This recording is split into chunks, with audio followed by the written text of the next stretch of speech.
Assalamualaikum warahmatullahi wabarakatuh. Apa kabarnya Bapak Ibu guru? Semoga semuanya dalam keadaan sehat selalu. Bertemu lagi masih dalam seputar implementasi kurikulum Merdeka.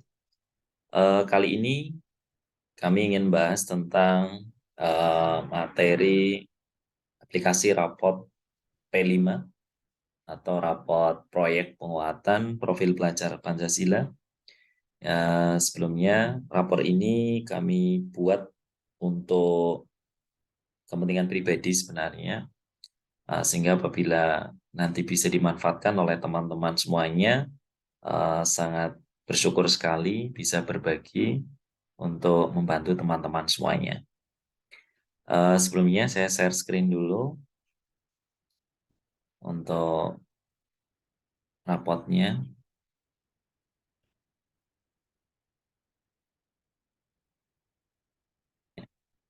Ini ya Bapak Ibu untuk tampilan halaman utama rapotnya. Untuk rapot ini sangat sederhana, karena di rapot ini nanti hanya baru mengakomodir satu proyek saja.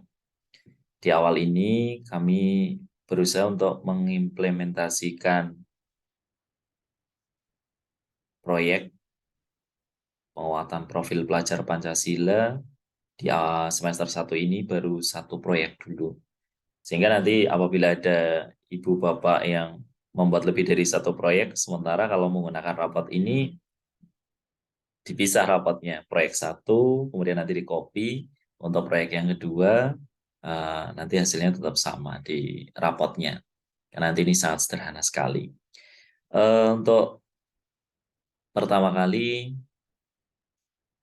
tentunya kita akan melihat komponen daripada isian rapot ini. Di sini ada identitas sekolah, ada identitas siswa, kemudian ada perencanaan proyek, ada perencanaan penilaian proyeknya, input catatan proses, dan nanti rapot proyeknya. Seperti itu. Baik, kita mulai untuk identitas sekolah. Sama ya seperti biasanya isiannya. Kecuali di sini Bapak Ibu perlu diperhatikan di kelas dan fasenya. Di sini Bapak Ibu cukup menuliskan kelas ya. Kalau kita klik kelas di sini, nanti fase akan mengikuti otomatis. Nah, fungsinya untuk apa? Ini nanti akan berpengaruh pada link dimensi, elemen, subelemen, dan capaian yang akan dideskripsikan nanti. Sehingga Bapak Ibu hati-hati menuliskan di sini jangan sampai salah sesuai tingkatan sekolah masing-masing. Baik, kita lanjutkan ke identitas siswa, juga sama seperti biasanya. Seperti rapot yang sebelumnya kami juga pernah rilis. Ini hanya menuliskan identitas saja, tidak ada masalah. Kemudian kita lanjutkan ke perencanaan proyek. Nah, ini Bapak Ibu mohon perhatikan langkah-langkah dalam melakukan perencanaan proyek. Nah, ada dua komponen di sini, yaitu input judul proyek dan input dimensi proyek. Nah, di sini untuk judul proyeknya kita isi dengan isian judul proyek, tema proyek, satunya adalah deskripsi proyek. Judul yang menjadi pengembangan di proyeknya panjenengan semuanya apa, kemudian tema proyeknya juga disesuaikan. Lah, deskripsi proyek di sini, Bapak Ibu semuanya, ini hanya untuk menggambarkan proyek yang Bapak Ibu jalankan.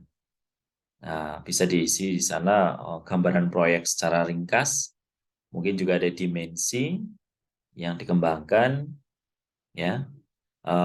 Kemudian aktivitasnya di dalam proyek itu sendiri. Ini hanya contoh, sehingga silahkan nanti ini Bapak Ibu dikembangkan masing-masing. Nah, kemudian kita menginput dimensi proyeknya di sini, Bapak Ibu. Nah, ini untuk kelas, kemudian jumlah dimensinya di sini, ya. Ini sudah disesuaikan daripada di depan tadi, di halaman awal. Seperti itu, ya. Nah, Di sini jumlah dimensi akan terpengaruh pada isian. Kalau kita mengisikan satu dimensi, maka di sini akan tertulis satu dimensi. Tapi kalau kita mengisi di sini lebih dari satu dimensi, maka kita akan mengisinya atau akan jumlahnya otomatis berubah. Ibu Bapak perhatikan cara mengisi dimensinya. Misalnya ini saya hapus semuanya. Maka ini menggunakan drop down. Dipilih di sini. Nah, kemudian di sini juga bisa dipilih, misalnya Bapak Ibu menggunakan 3 dimensi misalnya. Maka diisi semuanya. Seperti itu, gitu. Nah, ini misalnya. Nah, kemudian elemennya juga sama, menggunakan drop down sesuai dengan apa yang akan dikembangkan di sini. Misalnya saya contohnya adalah regulasi diri misalnya. Kemudian subelemennya adalah misalnya saya memilih mengembangkan pengendalian diri disiplin. Maka capaian ini otomatis akan muncul. Jadi ini tergantung dari subelemen yang kita susun dan elemennya. Misalnya kita ganti, maka di sini akan berubah capaiannya. Nah, ini masing-masing sekolah yang menentukan mau mengembangkan di elemen apa atau subelemen apa misalnya. Kalau sini misalnya saya isi percaya diri tangguh, maka di sini capaian juga berubah. Nah, ini yang akan menjadi dasar nanti deskripsi rapor P5-nya. Seperti itu, okay? Dan semuanya sama. Bapak Ibu silahkan memilih mau satu dimensi yang dikembangkan di proyek yang pertama ini, atau mau 2 atau 3. Ini bebas. Nah, Bapak Ibu sebelum kita lanjut, ini ada bonus untuk contoh rancangan proyek yang saya sematkan di sini. Dan perlu diperhatikan, contoh rancangan proyek ini tidak ngeling ya dengan ini. Ini hanya terpisah. Tapi kami kenalkan di sini agar Bapak Ibu juga paham. Bagaimana sih kita melakukan penilaiannya? Dari mana penilaian itu? Nah, Bapak Ibu harus memahami ini. Contoh rancangan proyek ini adalah sebagai contoh pengembangan aktivitas proyek yang akan dilaksanakan dan menggunakan pendekatan model PPL ya. Proyek based learning, agar guru mudah dalam mengamati dan menilai proses sikap yang akan dikembangkan. Jadi rancangan proyek ini juga nanti bisa menjadi dasar menyusun modul proyek. Nah, Bapak Ibu yang bagus itu kalau melaksanakan proyek juga menyiapkan modulnya. Nah, di modul itu nanti ada aktivitasnya. Nah, aktivitas itu nanti akan kita sematkan penilaian. Untuk proyek yang kami susun ini, sementara kita hanya mengacu pada penilaian formatif.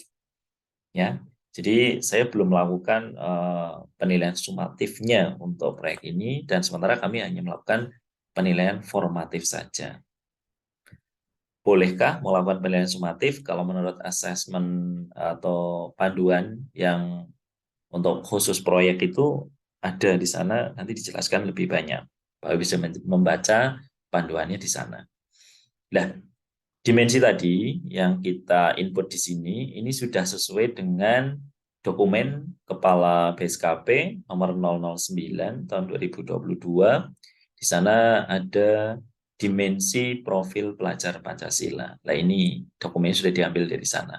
Jadi masing-masing fase, elemen, subelemen, sama dengan capaiannya. Seperti apa contoh rancangannya? Seperti ini Bapak Ibu yang kami susun di sekolah kami. Proyek yang pertama kami susun adalah misalnya ini pembuatan dan pengolahan makanan berbahan dasar singkong. Temanya adalah kewirausahaan. Dimensinya hanya 2, gotong royong dan mandiri. Nah, di sini kami menyematkan aktivitas sejumlah 16 aktivitas yang kita kelompokkan jadi 4 tahap. Jadi tahapan PPL itu sendiri. Ada tahap pengenalan, kontekstual, kemudian ada tahap aksi, dan satunya adalah tahap refleksi dan tindak lanjut. Nah, di sini apakah harus 16? Tidak. Jadi Bapak Ibu silahkan mengambil opsi mau menjadi berapa aktivitas. Tadi seperti saya jelaskan, kalau di awal kan tentunya masih banyak yang belum begitu paham. Sehingga seperti saya sendiri sebenarnya masih belajar. Jadi kita membuat aktivitasnya ya masih terbatas. Misalnya di sini hanya 2 aktivitas di tahap pengenalan, kontekstualnya juga 2 aktivitas, sampai di akhir mungkin hanya 7 aktivitas. Nah, apakah setiap aktivitas itu dilakukan penilaian? Ya bebas saja. Karena di kurikulum Merdeka itu kita merancang sendiri, kemudian kita mengembangkan sendiri, dan evaluasinya pun kita tentukan sesuai dengan kemampuan kita masing-masing. Yang saya blok menjadi warna abu-abu ini adalah contoh yang saya lakukan penilaian misalnya di sini. Nah, atau guru kami melakukan penilaian itu ada di aktivitas 6 misalnya, di sini adalah mandiri atau aktivitas 1 dalam sikap mandiri pertama kali dilakukan penilaian. Misalnya ini. Kemudian metodenya dengan apa? Mungkin dengan bercerita. Nah, ini melakukan penilaiannya bagaimana? Karena penilaian formatif, kita menggunakan rubrik sementara. Nah, ini contohnya. Salah satu contohnya seperti ini. Di sini, regulasi mandiri, tadi di metodenya adalah dengan bercerita. Aktivitasnya apa? Cerita tentang pengetahuan anak yang diperoleh dari pengalaman terlibat buat makanan tradisional berbahan dasar singkong. Misalnya ini. Nah, yang kita nilai bukan keterampilannya membuat itu, tetapi bagaimana mereka sudah memiliki sikap mandirinya. Seperti ini. Jadi di sini rubrik yang kita siapkan pun harus disesuaikan gradasinya bukan dari keterampilannya itu, tetapi dari regulasi diri yang menunjukkan inisiatif dan bekerja secara mandiri. Seperti itu. Ini contoh sederhana dan saya yakin Ibu Bapak pasti bisa membuat yang lebih bagus. Nah, di sini ini nanti akan menjadi dasar untuk input penilaian. Jadi, satu aktivitas, Bapak Ibu membuat lembar penilaian tersendiri nanti untuk merangkum penilaian daripada yang dilakukan pada observasi selama aktivitas dilaksanakan. Ada yang mungkin, Pak, saya langsung saja ke perencanaan dan kemudian melakukan pagelaran. Nah, baru tahapannya seperti itu mungkin. Berarti mungkin hanya 2 aktivitas. Berarti ya 2 aktivitas itu bisa dilakukan penilaian. Nah, nanti bagaimana menginput penilaiannya? Kita akan kembali di sini nanti di input perencanaan penilaian proyek. Nah, di sini. Jadi di sini nanti ada input. Misalnya Ibu Bapak melakukan input untuk penilaian ada 3 sikap, maka 3 dimensi, maka di sini akan muncul 3 dimensi. Kalau tadi hanya input 1 ya muncul 1. Nah, kemudian contohnya untuk mandiri, misalnya kita isikan di sini. Tadi kita mengisinya adalah aktivitasnya 3 ya misalnya. Nah, maka di sini harus mengisi 3-tiganya. Jadi kalau aktivitasnya cuma 1, maaf aktivitasnya 3 kok kita kosong di sini ya, misalnya nggak ngisi, maka di sini nggak valid. Ini nggak valid, ya. Artinya apa? Rentangnya itu tidak akan sesuai dengan penilaian. Di sini kan saat berkembang, ternyata nilai akhir atau rata-ratanya tidak akan sesuai karena ini otomatis akan dirata-rata dari 3 ini. Kalau di sini aktivitas 3. Nah, kalau aktivitasnya kita 2, maka di sini harus dirubah menjadi 2. Ini misalnya. Nah, maka di sini akan langsung otomatis akan berubah. Perhatikan, ini sudah pas ya, sangat berkembang. Kalau aktivitasnya di sini ada 1 misalnya, maka ya Ibu Bapak harus mengisinya juga 1 juga. Seperti itu. Karena nanti tidak pas nilai akhirnya. Nah, seperti ini. Gitu ya. Ini cukup diketikkan apa saja nanti bisa di sini. Apakah huruf atau angka, tapi kalau bisa yang seragam. Ini saya contohkan pakai huruf X, boleh bebas huruf A, suka-suka Bapak Ibu. Sehingga tolong perhatikan pada dimensi mandiri ini, Bapak Ibu itu mau menilai berapa aktivitas. Kalau hanya 1 aktivitas, maka di sini 1, dan harus diisi hanya 1 di sini. Kalau diisi lebih dari 1, nanti di sana hasilnya tidak akan sesuai harapan. Begitu, gitu? Jadi diperhatikan. Ini yang wajib diisi, kemudian disesuaikan pada penilaian di sini. Dan ini berlaku untuk semua dimensi yang akan diinput nilainya. Jadi seperti itu.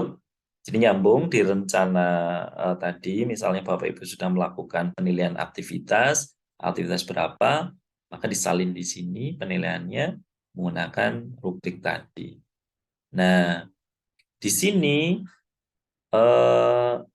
deskripsi dari BB, MB, BSA, SB itu dari sini. belum berkembang, mulai berkembang, berkembang sesuai harapan, dan sangat berkembang. Terus kuantitatifnya dari mana? Dari sini Bapak Ibu, kriterianya. Nah, deskripsi itu diperoleh dari nilai. Kalau belum berkembang itu 1, mulai berkembang 2, berkembang sesuai harapan 3, sangat berkembang 4. Seperti ini ya. Nah, ini kami gunakan rentang 1 sampai 4. Sehingga di sini nanti sudah disesuaikan dengan kriteria tadi di atas. Jadi kita tidak menggunakan angka 0 sampai 100, tapi hanya 1 sampai 4. Jadi dipahami ya? Jadi yang wajib ini harus diperhatikan sesuai dengan jumlah aktivitas yang dilakukan dalam menilai dimensi atau sikap yang akan dikembangkan dalam proyek Anda. Ini misalnya gotong royong, ini juga sama ya. Misalnya seperti ini. Kalau sini aktivitasnya juga harus disesuaikan. Berapa aktivitas? Apakah sama? Tadi yang gotong royong nanti dengan yang mandiri? Beda. Karena bisa jadi dalam satu proyek ada yang menilai mandirinya 2 kali, ada yang menilai gotong royongnya 3 kali, atau mungkin ada yang sama, maka juga boleh dilakukan seperti itu. Yang penting Bapak Ibu saat menginputkan penilaian aktivitas ini jangan lupa di jumlah aktivitas ini biar nanti tidak invalid atau tidak terjadi kesalahan. Ini sebagai contoh. Gitu ya. Sehingga Bapak Ibu harus memperhatikan biar nanti hasil penilaiannya sesuai dengan harapan. Ini Bapak Ibu. Nah, misalnya seperti ini. Baik, saya kira cukup di sini, tinggal menginput saja, tadi diperhatikan. Kemudian nilai akhir, nah, nilai akhir di sini adalah rangkuman daripada penilaian tadi di depan. Nah, ini kami protek biar tidak resiko diklik nanti rusak malah, karena itu menjadi bahan nanti deskripsi di rapornya. Kelas G hanya untuk pemahaman saja. Nah, kita kembali setelah itu selesai, Bapak Ibu, langsung ke input catatan proses. Nah, di sini tersedia ruang Bapak Ibu untuk menuliskan catatan proses masing-masing siswa. Jadi di sini manual ya, Bapak Ibu. Jadi Bapak Ibu menilai daripada apa pengamatan Bapak Ibu. Mungkin apa yang menjadi catatan, silahkan ditulis di sini. Dan ini pun tidak ada aturannya, bebas gitu ya. Jadi sesuai dengan hasil pengamatan Ibu Bapak, daripada dimensi yang sedang dikembangkan, mungkin bisa diberikan catatan di sini. Saya memberi contoh misalnya satu Agus Rianto. Ini sudah menunjukkan perkembangan yang baik untuk sikap mandiri dan gotong royong misalnya. Saya berikan gambaran itu. Tapi Ibu Bapak bisa mencoroti daripada kelemahan atau kelebihan yang dimiliki oleh anak-anak yang melakukan proyek itu. Itu nanti juga akan nge-link ke rapotnya. Jadi ini opsional ya, bebas terserah Bapak Ibu. Aku mau dikosongi, ya terserah Bapak Ibu juga, silakan. Nah, nanti hasil akhirnya rapotnya adalah seperti ini, Bu Bapak. Ini rapotnya ini tidak kami beri sampul karena kami berharap rapot ini akan disematkan di belakang daripada rapor capaian intrakurikuler ya, yang di sana sudah disusun kemarin untuk kelas 1 dan kelas 4. Nah, di sini judul proyek ini juga nyambung dari sana, ya. Ini temanya juga seperti itu, deskripsinya juga nyambung. Nah, kemudian di sini mulai melihat penilaiannya. Nah, penilaian di sini untuk mandiri ini hasil penilaiannya. Capaiannya juga sesuai dengan nilai akhirnya. Kemudian untuk gotong royong misalnya. Nah, kalau yang di sana tidak isi datanya, maka di sini akan tertulis data kosong. Jadi kalau di penilaian bernilai kritisnya kosong misalnya, maka di sini akan datanya kosong. Artinya tidak ada penilaian. Nah, Bapak Ibu misalnya, Pak kok saya hanya 2 dimensi, biar rapotnya nggak ada yang kosong bagaimana? Gitu. Ini di hide saja. Nah, ini di blok, udah di hide. Nah, kan hanya isi gotong royong dan mandiri. Pak, saya cuma 1. Ya boleh, di hide saja. Tidak apa-apa. ini rapot ini tidak diprotek. Jadi silahkan Bapak Ibu disesuaikan agar tampilan manis juga saat orang tua membaca juga paham. Nah, kira-kira seperti itu Ibu Bapak untuk rapor P5 yang sangat sederhana ini. Nanti semoga bisa mengawali untuk implementasi awal yang kita mungkin sama-sama masih belajar ya. Jadi Ibu Bapak bisa memanfaatkan kalau ini bisa untuk dokumen daripada implementasi P5 di sekolah Bapak Ibu masing-masing. Nah, mungkin itu, dan saya yakin rapor yang kami susun masih banyak kekurangan, dan itu opsional ya, bukan menjadi sebuah acuan yang baku dan yang paling benar itu tidak, karena di kurikulum Merdeka ini semua guru satuan pendidikan itu bebas mengembangkan penilaian, yang penting sesuai dengan panduan. Jadi sekali lagi ini hanya untuk contoh saja, apabila bisa dimanfaatkan sesuai dengan kondisi satuan pendidikan Bapak Ibu, silahkan untuk dimanfaatkan. Apabila tidak, setidaknya kita hanya sekedar untuk berbagi, dan semoga apa yang kami bagikan ini bermanfaat untuk semuanya. Terima kasih dan mohon untuk selalu mendukung kami agar kami terus bisa berbagi praktik baik dan tentunya yang bisa bermanfaat untuk semuanya. Terima kasih, saya akhiri. Assalamualaikum warahmatullahi wabarakatuh.